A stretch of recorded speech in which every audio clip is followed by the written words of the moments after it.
Hello, everyone. Welcome back to Baby and Them, where we talk about everything birthing and parenting beyond the binary. My name is Laura Bert Lima. I accept they, she pronouns. And I'm here today with Rafa Kidvai, who's going to introduce themselves and tell you a little bit more about them. Rafa, thank you for being here today. How are you doing? What do you want the people to know about you and your identity markers? How would you introduce yourself? Thank you for having me. It's been such a joy to witness all the work that you've been doing and your own parenting journey. And I'm just always so grateful to be in community with other parents who are thinking about all the things, gender and queerness included. So thank you. My name is Rafa Kidvai, like you said. My pronouns are they and them. And I am the parent to a 3-year-old as of a few days ago. Um, I feel like it is quite the achievement to be a parent and then survive parenting every day with a toddler. So I guess that's a huge part of my life. I'm also somebody that actually this is like a work thing, but I work around pregnancy criminalization. And I think that that plays a huge part in my life, even if um, it plays a role in terms of how I think about parenting a lot, how I think about pregnancy a lot. And so that feels important. I also feel like I'm driven by and constantly learning about abolition. And I feel like that's another thing that really drives my parenting. And so, yeah, those are all the important things, I think. And then about myself, I'm queer, I'm Pakistani, I'm Muslim, I'm an immigrant. And I think, yeah, all of those pieces are huge for how I think about being a parent also. Yeah, thank you for sharing, for introducing yourself. Obviously, I learned so much about you and your identity, which is one of the reasons that I wanted to invite you to speak today to share. I really appreciate your practice. It's been so tremendous for the community. And we all see you as a leading force in the community. So I really wanted to thank you for your work. It means a lot. Happy birthday to your little one. It's so exciting. Happy 4 months to Baldwin. And so I wanted to kick off the interview by asking you, how would you define family for you? For so many people, it means a lot of different things. Being West African, Cape Verdean, for me, it really means like a village and bringing in a lot of people. But how do you identify family or home? What does that look like for you, especially becoming a parent? Yeah, I love this question. And I feel so lucky to be able to talk about my family with such deep love. So I grew up with a lot of chosen family. My godmother, my godfather were both people that I feel like were essential in my upbringing. And similar to that, I think I have found that my own life and my own experience of parenting has been filled with people similar to sort of the village you talk about. And I was really scared about that piece because, culturally, growing up in Pakistan, it's not uncommon to have a village. In fact, it's probably more common to have multiple people participating in parenting. And in the United States, I was really worried that that would be a really lonely process. And I think I saw this like meme once where people were like, people keep talking about this village, but like, where's the fucking village? And I just feel so lucky to say I have the village. Like, I don't know how it happened, or maybe I do, but my child's life and my personal life are driven by and constantly inspired by and made possible by my chosen family and my kids' chosen family. So Tanu was the reason that I'm doing this podcast and connected us. This interview. Tanu and I run a podcast, so I just say podcast all the time. Is my child's godmother, and she's a communications expert, and she communications my pregnancy. Like, she was texting everybody. She was like, it's happening, this is what's happening, from the pregnancy, the birth, and now. I think she's obviously just been someone that has shown up consistently every day, really tangibly, really practically. I've also had family that has come and stayed with me after had my kid. That was chosen family when my parents couldn't come. My parents are elderly. They were very loving, but not particularly useful on the practical front, which is fine. I didn't need them to be. But I had a lot of people who just like showed up and did stuff. You know, Tanu would joke about how when she came over, I would hand her the baby and then I would run to the bathroom because the only thing I wanted was to like use the bathroom in privacy when I had a kid. And that continues. Like, people walk in and I'm like, you got this. I gotta go pee. I've been needing to pee for 3 hours. I like haven't even remembered that I needed to. But so on that sort of logistical, technical, everyday, practical front, I feel like my chosen family has been solid. It's also, you know, I went to law school at CUNY Law. Oh, I didn't even realize I was wearing the sweatshirt. And nobody makes friends in law school, but I did. And I made, actually, Ollie and YY. So YY and my friend Dale, Andrea, were all my sort of law school besties. And a year ago, Andrea was in the hospital and she ended up dying from pancreatic cancer. And then who's like another one of our besties in that circle, is going into surgery today, also for cancer. And so the last 2 years have been really hard on the chosen family front, but they've also been kind of profound. Like today I was going through videos of Mika sending messages to Bible in the hospital. I'm packing for a trip with some of my other chosen family today. And as I'm packing, I'm seeing, Mika wants to pack all these clothes that they associate with different chosen family members.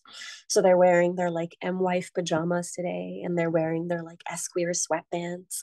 And so it's just wild to think about how all these people that I love have not just been present and loving, but also shape the future of my kid's life and the present of my kid's life.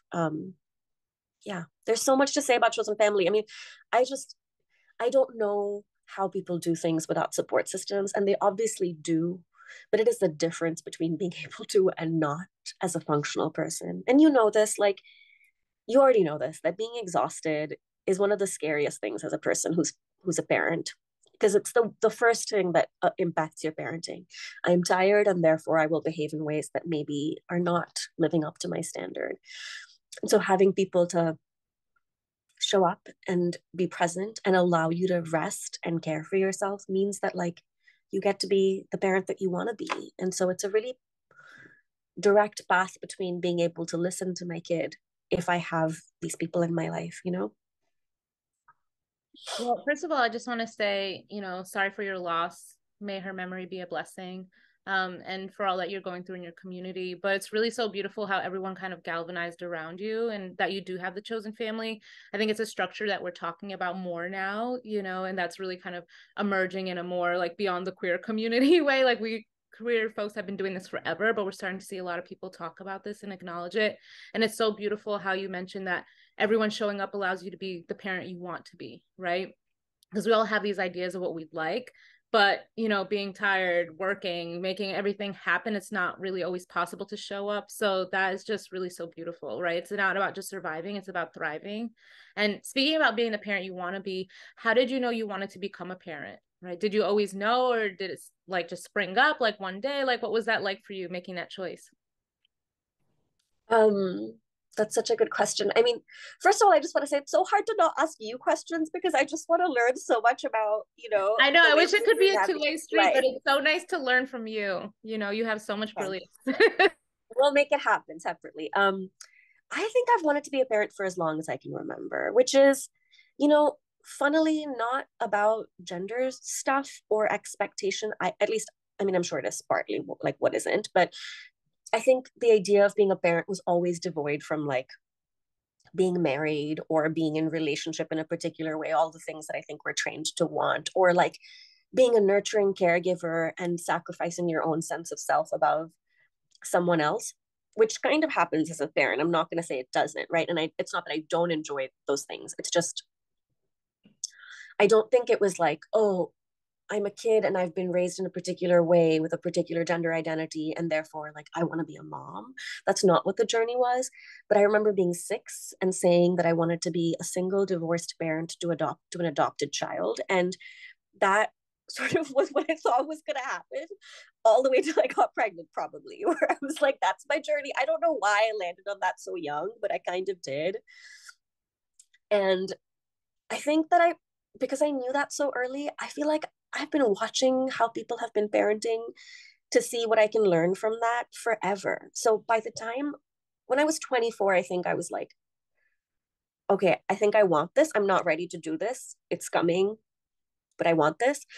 And I had a long time partnership at the time with someone that I love very much, that it's my bestie, but we did not want to parent together. And I knew that. But even through that relationship, I was like, I I love you. We'll last as long as we last, but at some point I'm gonna go have a baby, whether you want to or not, you know?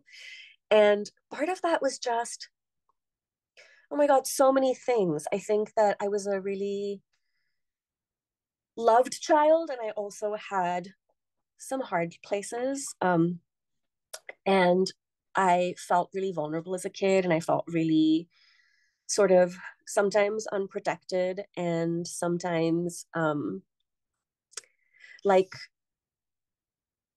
as loved as I was, that the people around me, maybe it was cultural, maybe it was just, you know, just not specifically about being Pakistani, but just about the culture of parenting maybe a few decades ago, where I was like, this isn't working for me. And like when I have a kid, you know, and then, you know, most of us, I think, start off our ideas about parenting based on what our parents like fucked up, which all parents fuck up and we're going to fuck up. Right. So I think that was that. But very early, I was like, when I thought about parenting, I thought about it as I'm going to have this little person's back like nobody's business.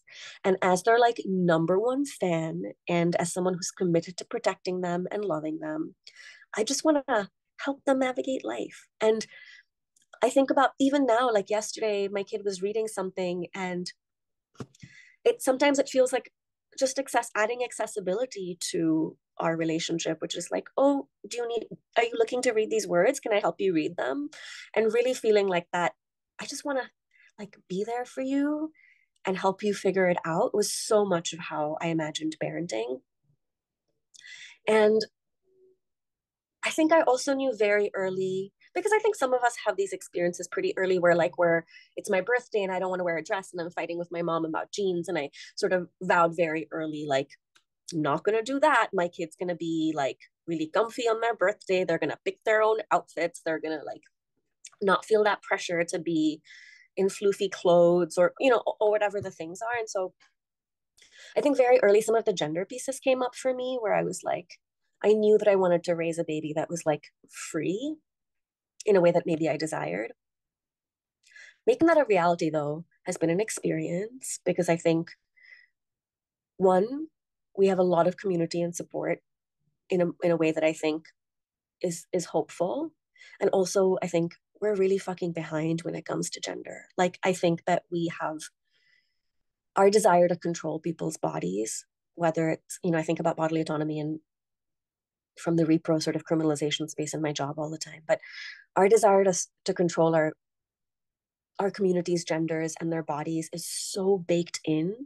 And so I think untangling that has actually been an experience, you know?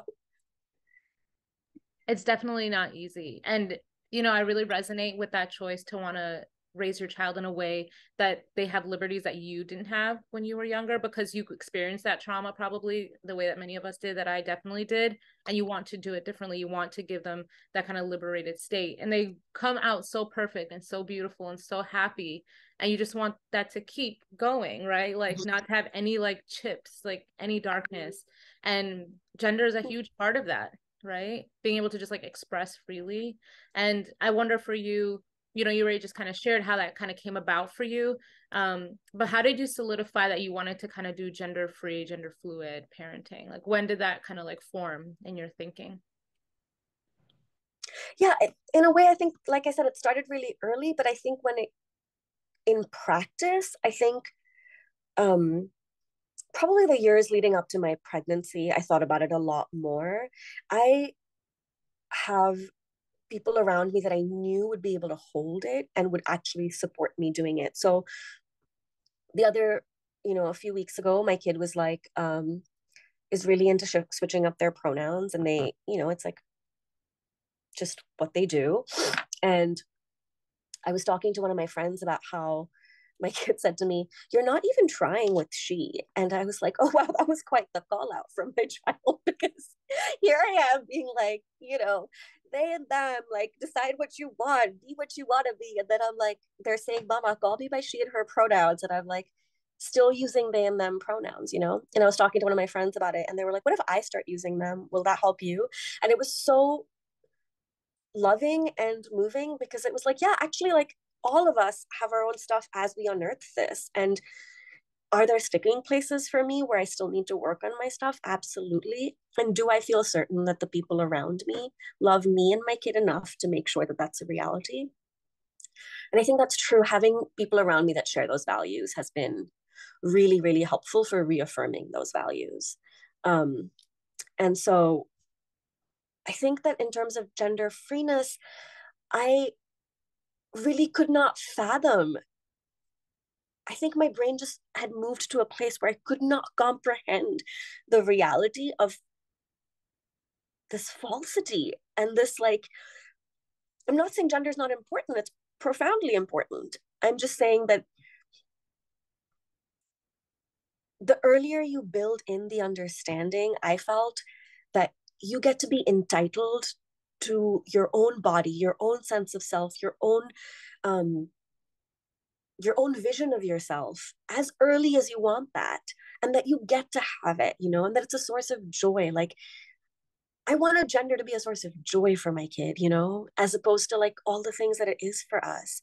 And I couldn't imagine. I felt like I was just gonna have to break their heart a gazillion times, in order to assert a binary on them.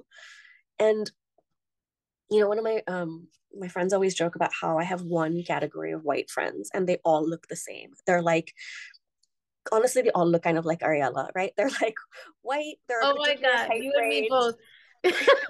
Sorry.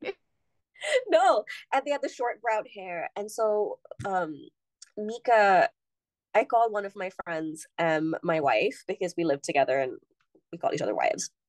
And they very much fall into this like category of like, white with short brown hair of a particular height. And so everyone that they see that looks like that in this like vague sense, Mika will call them their wife.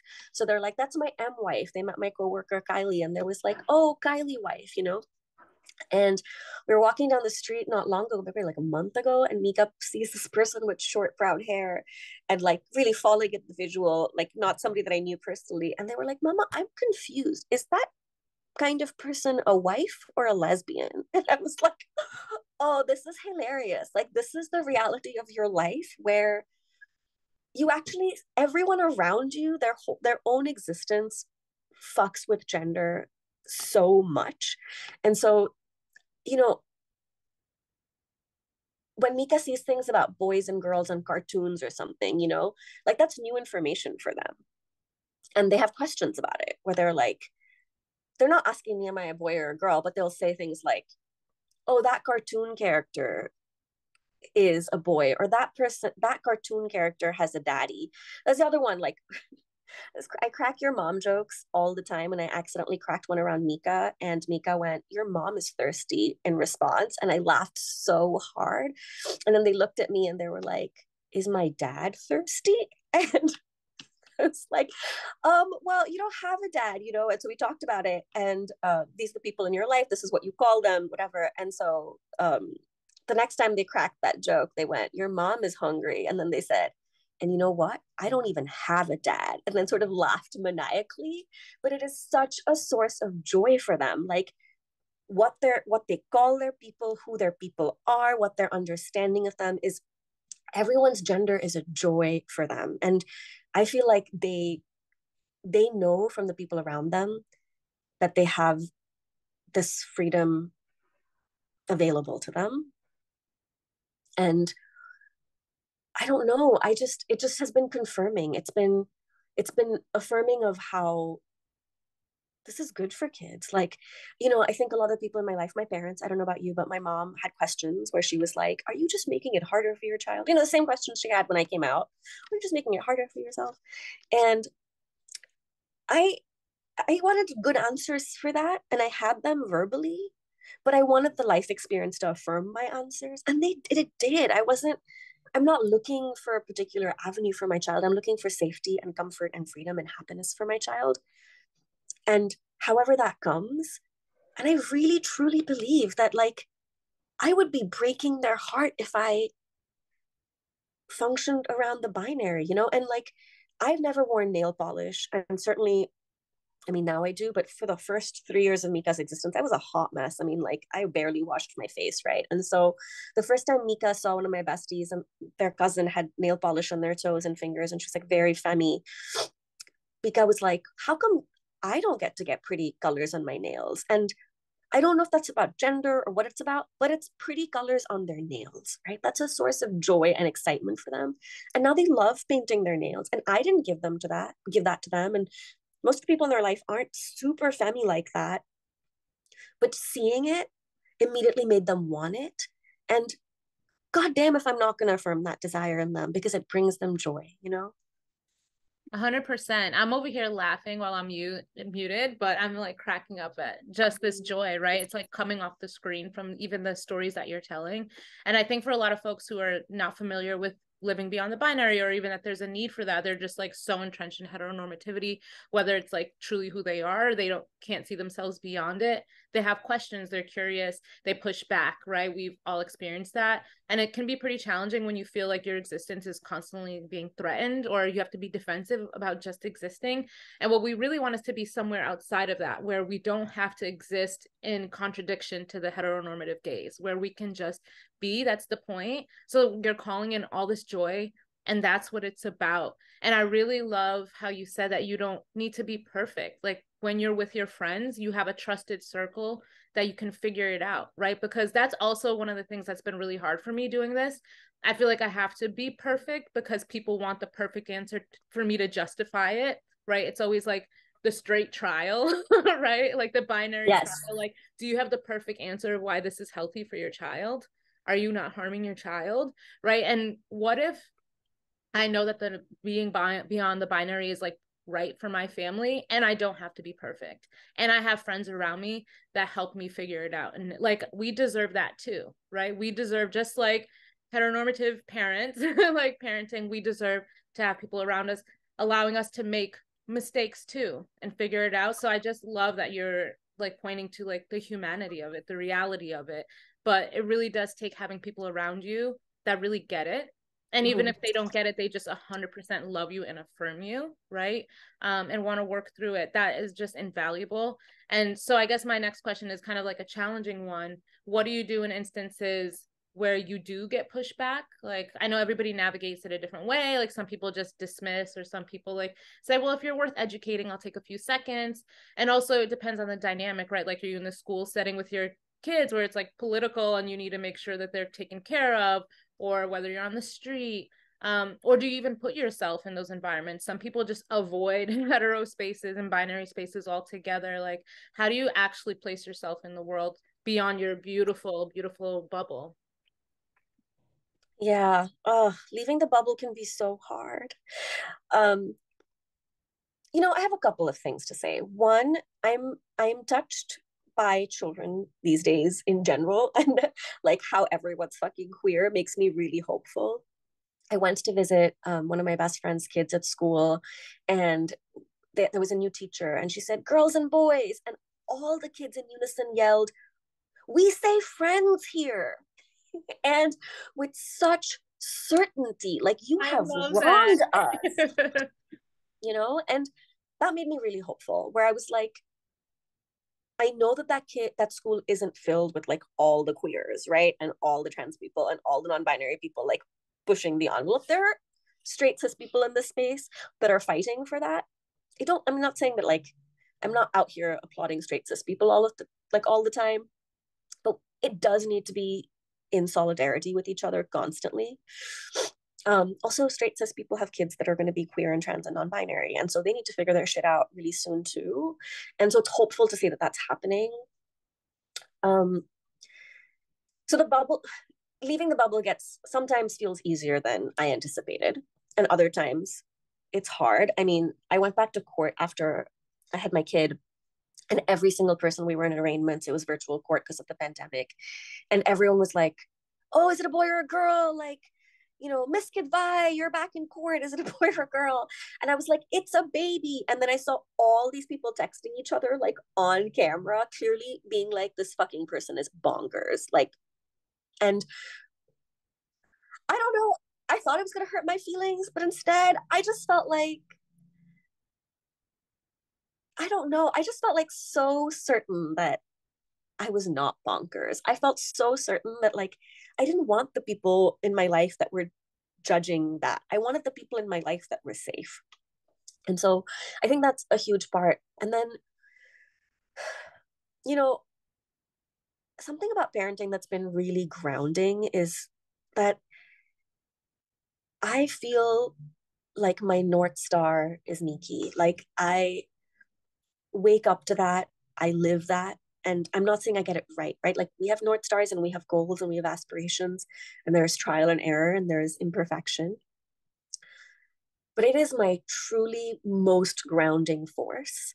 And so sometimes leaving any hard reality or any question that I'm met with about my parenting or any judgment, I feel so certain that I am driven by that North Star. I like, I love nobody more.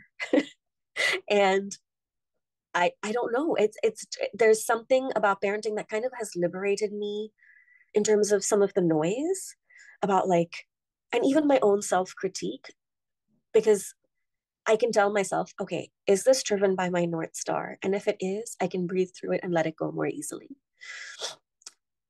But I also, like I said, like doing that alone is hard. I think that something that I feel like I want all parents or pregnant people or just folks that are caretaking to know is that like it is just it's just so important to feel safe, and it's so important to feel loved, and it is so important to feel not judged. Like one of the joys of parenting spaces is it's one of the first spaces where everyone just like commiserates about their failings in a way that's very liberatory, like I see you, you're an incredible parent, you love the shit out of your child, and also sometimes you fall apart and you're talking to me about it. And so when I have that sort of like having a 2-year-old sometimes has brought up feelings of like, and now 3 has brought up feelings of like anger for the first time that I didn't feel for the first 2 years at all. Like I felt tired, I felt other things, but I wasn't like irritated. And suddenly I feel like sometimes I am irritated, where I'm like, I have done everything. I have pushed myself to my limits. I have done all the breathing that I need to. I have taken space. I have walked away. There's nothing that I'm doing that's resolving or adding ease to your life right now, and you are still really struggling. And now I'm just in a place of deep irritation. And knowing that there are people around me that have already told me that how they felt and have been really open about it, people that I respect so much and hold up as the parents I want to be, gives me a lot of freedom and space. So talk to other parents, like talk to other people that face that feeling of, what have you ever wanted to do so well? I've never wanted to do anything as well as I've wanted to do parenting. And it's probably the place I'm going to have the most failure with the highest stakes. So yeah, I think it always comes back to community for me, and like a real open honesty with each other about the struggle. And in general, I think that the world has pregnancy and parenting wrong.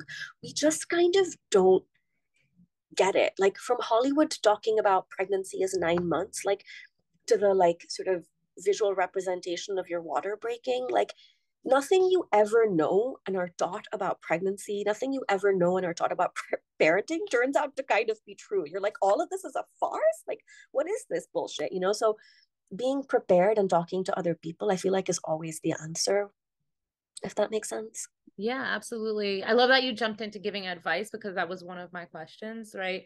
And what stood out to me the most about what you said is finding spaces to feel safe, right? That's like the most important thing, because it is going to be hard. It's going to be challenging. You're going to lose it sometimes. You're going to be like completely exhausted and not your best self, as you pointed out earlier. And you just really have to find spaces where you can like talk about it. and let it out so that healing is possible, right? Because parenting is also Mhm. about healing yourself, so you can show up and model that for your child, how to heal and self-soothe and all of those things. But I guess I'm sort of curious, you know, since you kind of already shared advice of like what you would do as a parent to find those spaces of healing, just as much as we like eat well, make sure we move our bodies and go to therapists, right? Do all these things to be healthy. It's also about finding safe spaces to be a true self and not this kind of like picturesque parent of I'm always fine, right? That's just not reality. And birthing is not the beautiful picturesque image as well. I feel like especially, you know, with reproductive rights on the line constantly, we need to be honest with people about how challenging, and actually personally my delivery was life-threatening. I know a lot of people who just recently delivered and had really challenging births, and it's just not the rosy picture, and that's not something that we should let people like go through without choice and without like full pictures and honesty about it. But anyway, I digress. We already know what's going on politically. But so like I wonder for you, like navigating the space as a parent, how it has shifted your identity at all, especially as a person who's doing this in a gender-free, like non-oppressive way. How do you feel like your identity has shifted? Do you feel like part parent, part self, or it's all you? Everybody kind of like sees themselves differently after. It's sort of like a rebirth into this new part of you. How has that shift and that transition been for you? So many good questions in there and zero digressions. I mean, repro justice is absolutely the crux of what we're always talking about, but certainly talking about here. The ability to raise your child in a safe way, the ability to have a pregnancy that's safe, medically, emotionally, all those things are part of what you deserve as a person, and certainly as a pregnant person. So I think like, and again, I also want to say that when I say advice, I think like I don't feel by any means like I got answers, right? I feel like I learn a little bit and then it's time for the next new lesson. And parenting is just in the first 3 years, I just feel like it's been change upon change upon change and navigating that change. Yeah, So it's a moving target, right? It's like learn one thing, then it's another. absolutely. And so crowdsourcing advice like has been life-saving, from like sleep stuff to food stuff to like weight stuff to like anything that I have struggled with as a parent. I have, mashallah, had someone that has been not too far along from that experience to tell me. And this is the other thing I found, is that like new parents are the experts on being new parents. I am no longer someone that can give you advice about a newborn because it has left my brain, because I am on to the next thing now, you know? The other thing is, of course, like you shared that your birth was life threatening. And I mean, in like personally and structurally, that hurts my heart. And I'm sorry to hear that, because that must have been really fucking scary, especially in a world that doesn't talk about medical safety or the risk of pregnancy. Like, you know, I can think about being a kid and telling someone, especially because I had this dream about not birthing and having this adopted child as a single divorced parent. People in my life would tell me constantly, and through my pregnancy, that it wasn't as bad as it was I thought it was going to be, that like birth is hard, but like it's going to be fine. Like all these pieces of information that I got, where society wants you to reproduce so hard in a particular way that they're willing to lie to you about how scary and dangerous it is consistently. And then you're up there and you're like, yeah, you know, you're like, life is at risk, because that is what pregnancy is. Medically risky. There's no ifs and buts around it, right? But if we talked about it, as risky as it was, then people would make informed decisions about not having caring, probably, or they would have higher expectations of their relationships and their partnerships and their community to hold them through this hard life experience. And people, especially like the patriarchy, doesn't want that. They don't want you to have that informed, that knowledge about what you're going into. And so, No, because you have to get back to work, you know? You like yes, it's just like a few weeks and you're back to work. Like, don't think about it, right? totally. Like, fuck that. Fuck it all, first of all.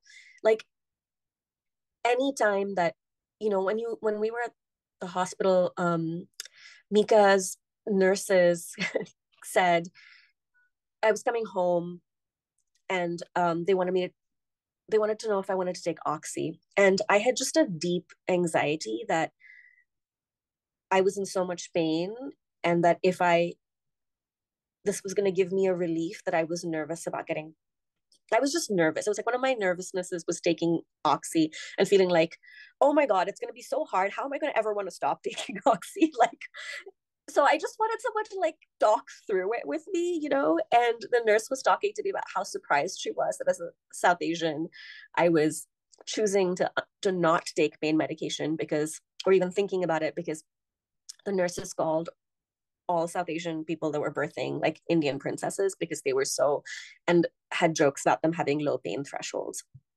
And then on the flip side, that anytime she had a Black parent birthing, it was like under medication, not thinking about people's pain, and just constantly seeing people as being like being difficult, being too needy, like making something a big deal that it's not. All the tropes that I imagine that you are well aware of, and I certainly don't mean to describe to you. But I just mean that at the end of these spectrums, we have racism that plays a major role in the medical care that we receive and how safe we feel in being able to access it. And so everything is just so connected at this time, you know, and it like everything plays out.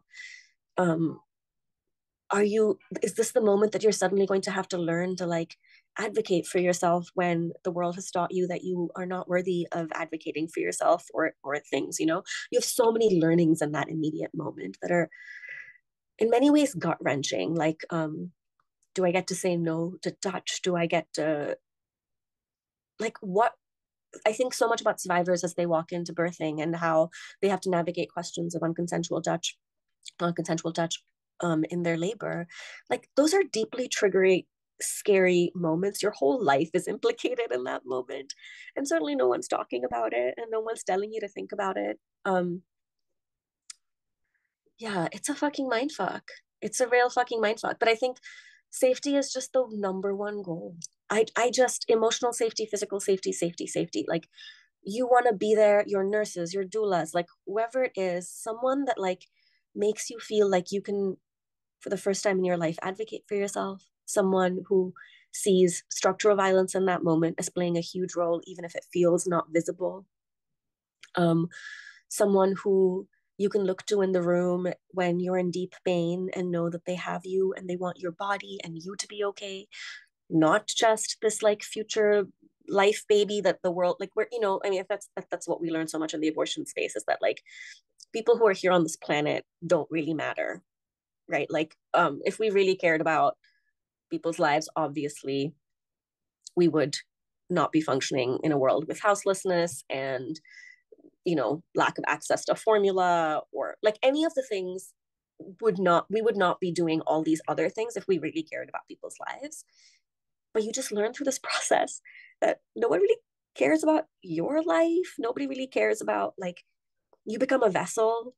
It's very sort of, and then you yourself are navigating this experience of being so consumed. I don't know about you, but I was every second consumed by my pregnancy in a way, even on a low grade level. Like, I was constantly thinking about it. In the early stages, I was thinking about how precarious things felt as I wanted this pregnancy. And then when I would talk about precarity, I felt like I was met with two different pieces of information.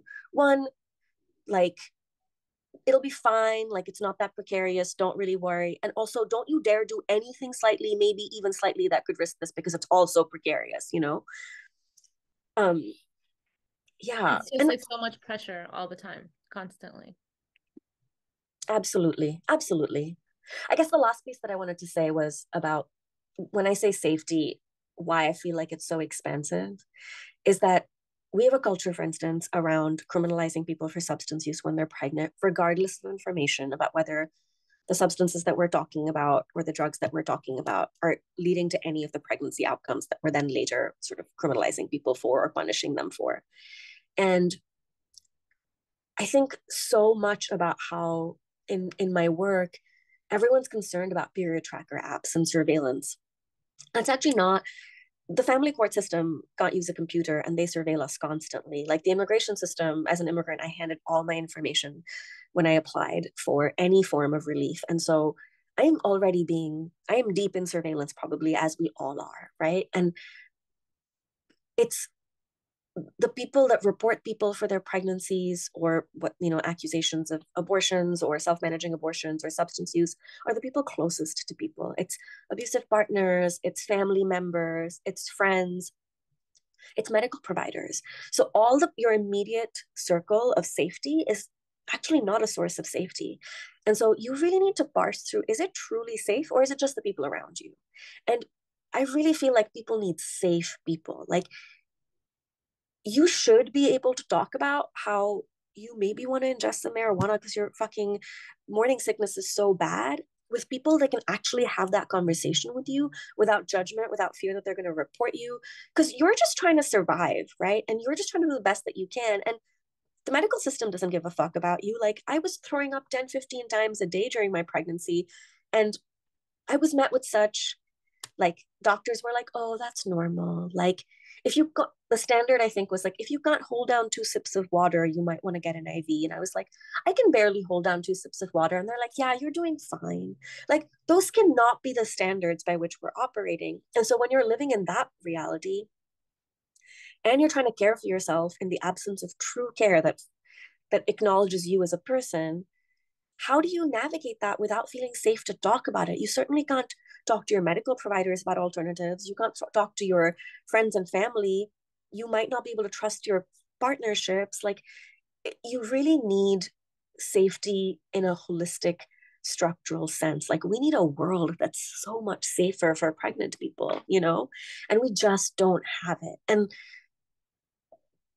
that makes me deeply sad, honestly. Yeah, I really hear you about the structural, because I feel like in a way that was kind of my situation. So I had preeclampsia, and I'm a person who has a lot of privilege despite being marginalized in a lot of ways, right? Like, I'm an immigrant, I'm Black, I'm queer, I'm non-binary, I'm femme. Like, I don't think I could be more marginalized, but at the same time, I have, wealth, or I have a partner, or I have like a partner who's white, like, who can communicate and advocate for me in spaces, who people will take seriously if they wouldn't take my pain seriously or my care seriously. I even had a Black femme doctor who like understood all the science, all the history, all the cultural context, and who came from a lineage of doulas and midwives, and like really gets it not only in a kind of like Western sense, but also like an ancestral sense. So like I had all of that support, everything lined up, and still I suffered from preeclampsia, despite all of the best like care, prenatals, this, acupuncture, everything. And my doctor had to look at me and say, like, we know that this really impacts the Black population. There are systemic things. You've probably been experiencing stress your whole life, and that's something I can't fix for you. Like, what do you do with that? Like, to know like the world has impacted your life and threatened your life and potentially your child, right? Like, what do you do with that? So I really hear you about the structural safety. Like, how do we secure that? Oh, I kind of think I know who your doctor is, because I think she might have been mine. But I'm so glad you had that. And also, I really hear that. Yeah, it's rough out yeah. here. Yeah. It's rough out here. It's rough out here. And to like need that I'm glad that you have a partner that has your back and can do that sort of advocacy for you. And also, like, I obviously don't want you to have a white explainer in your life for your I life to know, be it's considered. just so wild that that's like where we're at, and everyone thinks we're like so post-racial. And it's like some people like actually still believe that Black people don't feel pain, right? Like in the medical space. Like, another thing that came up for me, I can't tell you how many times people looked for my veins and couldn't find it because I had a constant IV. I had constant observation because of my high blood pressure. They eventually just started sending Black people, and they were the only people who could get it, like people with brown or Black skin. Like, that also tells you something, like getting poked 20 times and having to have a person of color come in to do it. So like, well, also like the poking part of being medicalized is of going to the hospital is a very common part. So it's like shocking to think.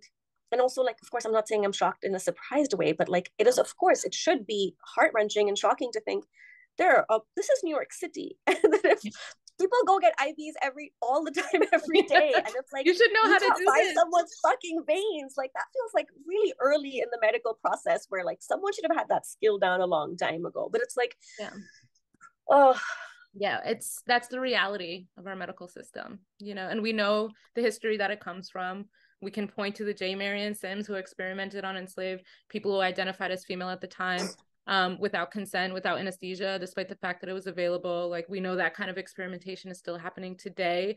We have examples like Tuskegee, all these things that point to this, and yet with all this research, we're still funding research instead of like solving the problem or like proper education, right?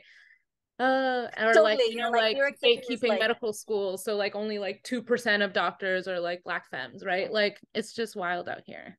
But anyway, not to, kind of like move past the sadness, because that's reality and that's important too. But I do want to end on a note of joy, because I really do believe in radical joy and radical queer joy. And the last question I wanted to ask you is, what is your favorite thing about being a parent? What have you enjoyed the most? oh my God, so much. I mean, first, I think the like having to see the world anew is such a gift, because we are so solidified in our ways of being, because just that's just the way, you've been raised, or that's the whatever, that's your experience. And then suddenly you have this like new being on the planet that's like, what is this? Or look at, like, I remember Mika being so young and looking up at the leaves with pure wonder, and me having this moment of like, yeah, trees are magic. Like, of course they're magic. And that feeling has been, it's like deeply grounding. It's like, all the times that I've had to teach myself to like, you know, think of 5 smells and 4 things I can see, and like 3 things I can touch, or like all the different exercises, like to some degree they haven't worked the way that they have, just from the reality of having a kid who's just like, do you smell this like yucky smell, mama? And I'm like, yep, deeply grounding in that moment. And they're like, from when they were very young, like from the newborn stage, that little breath, like that little breath on your fucking chest, it's like, what is that? Why is it drugs? It is drugs. Baby breath is drugs. The most delicious kind. So some of those like very visceral, really like human things are, and thinking about life and thinking about the meaning of life and thinking about connection, it has just reoriented me completely. And so I love that. I also love how much, especially at this stage, every time I'm challenged, it forces me to, because, I think many of us have made decisions around parenting. Like, we're not going to tell our kids, for the most part, or we'll try, like, you must do this because I said so, right? Like some version of how we grew up. And so I want to answer the questions. And I don't remember, like, maybe this was like last year even, where Mika asked me a question and I didn't know. And they said, you should look that up. Because I was honest with them The from a very young shade. age. Yeah, exactly. Because I told them very early, like, I don't have all the answers, but I'm happy to look them up with you. And so when they asked me something, my response was deeply unsatisfying. And they were like, that's not going to work for me. Like, try better next time. And there's like an ass kicking element of being a parent that I actually kind of adore. And It's seeing them, humbling. It's humbling. sorry, It's humbling. It keeps you on your toes. keeps you on your toes. And I think the final thing that I have loved is seeing them love. They have so many people that love them and that they love. And they don't lack confidence about it. So Mika walks by the mirror in my room probably once a day to say, hey, Mika, you're doing good. And just keeps it moving. Like, they have a confidence about how loved they are, how good they are. And seeing that has been deeply healing, because I'm like, damn, I need to do that for myself. Their inner voice is so much better than my inner voice already. Thank you so much for your time today. Honestly, this has been such a beautiful conversation. I hope that we can like just continue to talk. And I hope that, we'll be in community as parents together doing this in the real world too. So is there any last thing that you want to leave folks with before we end today? Or if you want to tell people where they can find you online, if you have any platforms you want to share, go for it. Um, I don't. I always have two work pitches. If you need information about abortions and criminalization in your state, reprolegalhelpline.org is your place. And then if you are experiencing pregnancy criminalization, of course, there's the Repro Legal Defense Fund will help you fight. I just have to do that because I really feel like we have a problem around how we think about supporting pregnant people and people seeking abortions. The other thing I want to say is that I hope to be in community with you also. There are not that many like folks that are that have Mexican Jewish fam, and that's a part of Mika's fam, and it's sweet to see that your family formulation in many ways, is comforting and familiar, and I just really hope that we stay in touch. And I also just hope that I'm like deeply here for you, even as someone that barely knows you. Like I I'm here for you as much as you need whenever you need. Same, the feeling's mutual. I'm definitely here for you, and let's keep building. Thank you for being who you are, for inspiring so many, and I really appreciate you today. Thank you. You too.